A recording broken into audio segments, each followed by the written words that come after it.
Hero ஒரு lawyer. ஹீரோட வீட்டில் அம்மா அப்பா 2 தங்கச்சிங்க ஒரு தம்பி இருக்காங்க. ஹீரோயினுக்கும் யாருமே கிடையாது. எஸ்சிடிசி பஸ் ஸ்டேஷன்ல அனௌன்ஸ்ல வேலை பார்க்குறாங்க. இவங்க 2 பேருக்கும் காமனா இருக்கிற ஒரே ஆள் ஹீரோட சீனியர் லாயர். ஹீரோ அவர்கிட்ட தான் ஜூனியரா வேலை பார்த்துட்டு இருக்காரு. இன்ன வரைக்கும் ஹீரோ ஒரு கேஸ் கூட வாதாடினதே கிடையாது. ஹீரோவோட 2 தங்கச்சிகளுக்கும் நல்ல மாப்பிள்ளையா அமைஞ்சதால ஒரு பார்க்ல வச்சு என்கேஜ்மெண்ட்டை முடிச்சிடலாம்னு முடிவு பண்றாங்க. அங்கதான் ஹீரோயின் ஹீரோட மொத்த ஃபேமிலியும் பாக்குறாங்க. அந்த ஃபேமிலியை பார்க்கும்போது இந்த மாதிரி ஒரு கூட்டு குடும்பத்துல நாமளும் வாழ்ந்தா நல்லா இருக்குமே அப்படின்னு ஆசைப்படுவாங்க.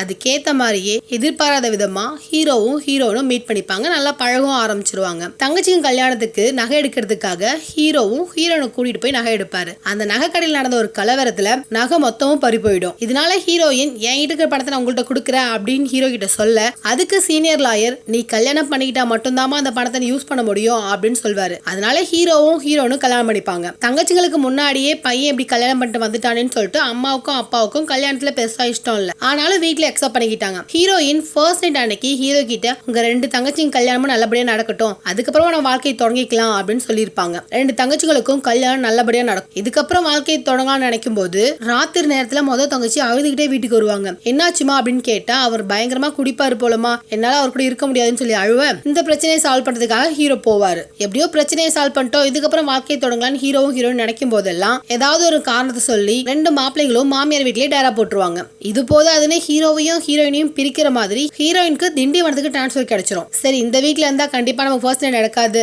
அதனால திண்டிவனத்துக்கே போயிடலான்னு சொல்லிட்டு ஒரு நாளைக்கு முன்னாடியே சர்ப்ரைஸ் பண்ணலான்னு போயிடுவாரு. ஹீரோயினும் அதே மாதிரியே ஒரு நாளைக்கு முன்னாடியே கிளம்பி ஹீரோ சர்ப்ரைஸ் பண்ணலான்னு சென்னைக்கு வந்துருவாங்க. கடைசியில 2 பேருக்கும் ஏமாற்றம் தான் கிடைக்கும். கோர்ட்ல ஒரு நாள் ஒரு கேஸ் நடக்கும். ஒரு ஹஸ்பண்ட் அண்ட் ஒய்ஃப் வந்திருப்பாங்க. ஹஸ்பண்ட் எனக்கு டிவோர்ஸ் வேண்டாம் அப்படின்னு சொல்வாரு. ஆனா அந்த ஒய்ஃப் ஹஸ்பண்ட் வீட்ல நான் ரொம்ப கஷ்டப்பட்டுட்டேன், அவருக்கும் எனக்கு ஒரு தாம்பத்தியம் கூட நடக்கல, எனக்கு டிவோர்ஸ் வேணும் அப்படின்னு கேட்பாங்க. அந்த ஒய்ஃபோட சைடுல சீனியர் லாயர் தான் டிவோர்ஸ் வேணும்னு வாதாடுவாரு. இதை பாக்குற ஹீரோவுக்கு இந்த 2 பேரும் பிரியக்கூடாது, கண்டிப்பா நம்ம அவங்களை சேர்த்து வைக்கணும்னு சொல்லி அந்த ஹஸ்பண்டுக்கு ஆதரவா வாதாடுவாரு. அப்படி ஹீரோ வாதாடும் போது இந்த காலத்துல பெத்தவங்களையும் பார்த்துக்கிட்டு கட்டிக்கிட்டு ஒன்னையும் பார்க்கணும்னு நினைக்கிறாளாமா இவன், இப்படி ஒரு புருஷன் கிடைக்கணும் கொடுத்து வச்சிருக்கணுமா அப்படின்னு ஹீரோ சொல்ல, அதுக்கு சீனியர் லாயர் கேள்வி கேட்பாரு. இவங்க வாழ்க்கையில் நடந்த மாதிரியே உங்க வாழ்க்கையிலையும் தாம்பத்தியம் நடக்காம இருந்தா அப்போ நீங்க இப்படிதான் பேசுவீங்களா அப்படின்னு சொல்லி கேட்க, அதுக்கு ஹீரோ எங்க வாழ்க்கையில் நடக்கலங்கிறதால தான் சார் நான் பேசிட்டு இருக்கேன், அதனாலதான் இவங்க சேரணும்னு நினைக்கிறேன் அப்படின்னு சொல்லி வாதாடுவாரு. கடைசியில ஹீரோ வின் பண்ணி ஹஸ்பண்டுக்கும் ஒய்ஃபும் டிவோர்ஸ் சொல்லி அனுப்பிடுவாங்க. கேஸ் முடிஞ்சதுக்கு அப்புறம் சீனியர் லாயர் மொதல் கேஸ் ஜெயிச்சிருக்க, அதுவும் குருவையே ஜெயிச்சிருக்க, ஆனா நீ சொன்னதுல ஒரு பாயிண்ட் தப்பு,